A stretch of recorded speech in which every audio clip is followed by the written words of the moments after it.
sometimes when you feel angry all the time, it's overwhelming, and you can go to a dark place to try and numb out those feelings. You get a bit down and depressed.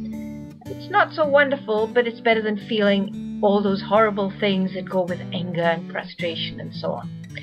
But just think about what you're doing when you're in that dark place. You're closing the door to being comforted, to being seen and cared for and empathized with, and enjoying connections, loved ones, feeling your motivation and being a player in the world. So let's look at what recent research has shown us about what happens in that dark place to your emotions. The research indicates that when you're in a dark place, it's very difficult for you to tell the difference between all the yucky emotions. It's hard for you to know the difference between anger and frustration, anxiety and guilt, irritability and panic. All those things get mushed together because they can be overwhelming, and in an attempt not to give yourself too much to cope with, you kind of put them all together and go in the dark place so that you don't have to deal with it. But the consequences can be very serious, because being in a dark place isolates you and stops you from having connections with people, from coming out, from feeling cared for, and for achieving your potential. But the same research indicates that you are very good, just as good as people who are not down and depressed, at making distinctions between your positive emotions. So you're very capable of telling the difference between excitement and glee, eagerness and joy, thrills and poignancy, empathy and softness, and all those wonderful emotions. So you have skills in the arena of positive emotions because you enjoy them, you feel that they're okay, you want to have more of them.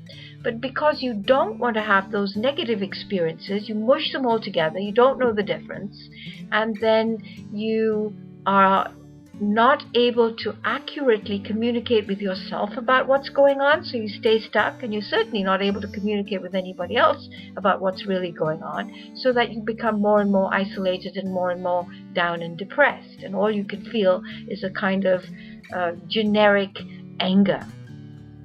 So here's a way of using your strengths and being able to distinguish your positive emotions to help yourself when you're in that down, dark place. And instead of labeling everything as angry, think about the situations that you're in and put some labels to them in the moment you're feeling them, so that you can have more space between the feelings. They're clearer, they're more objective, but they don't hijack you. So if, for example, you're anxious about completing a project at work, just say that to yourself on the way to work. I'm really anxious about that. I don't know if I'm going to do it on time. I don't know how well it's going to be received.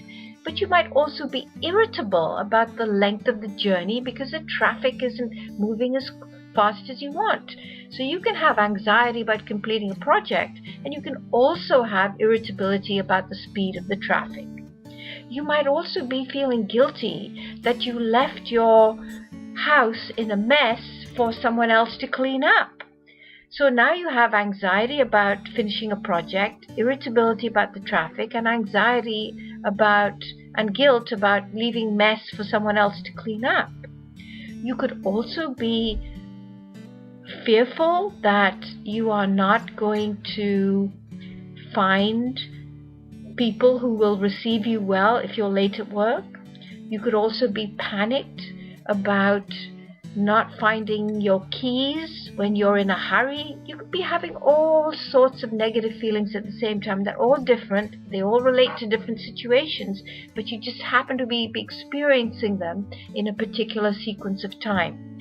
Well, research has shown us that when you label emotions with words specifically to the situation you're in, you don't feel hijacked by them. They don't feel so overwhelming, and you don't need to go to a place of helplessness or powerlessness and make them all mushy and just feel angry as a result.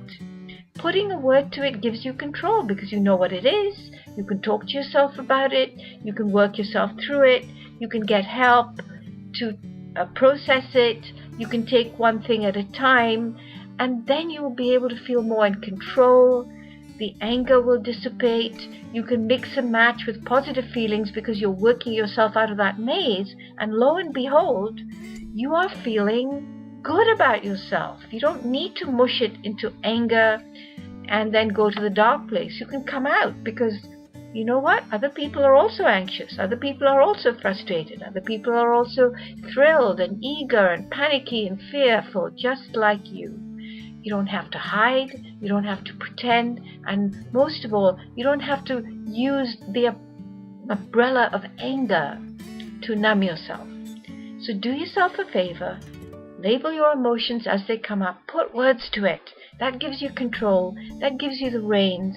And it will bring the good stuff in so that you can have the right balance and manage your feelings in a much, much healthier way.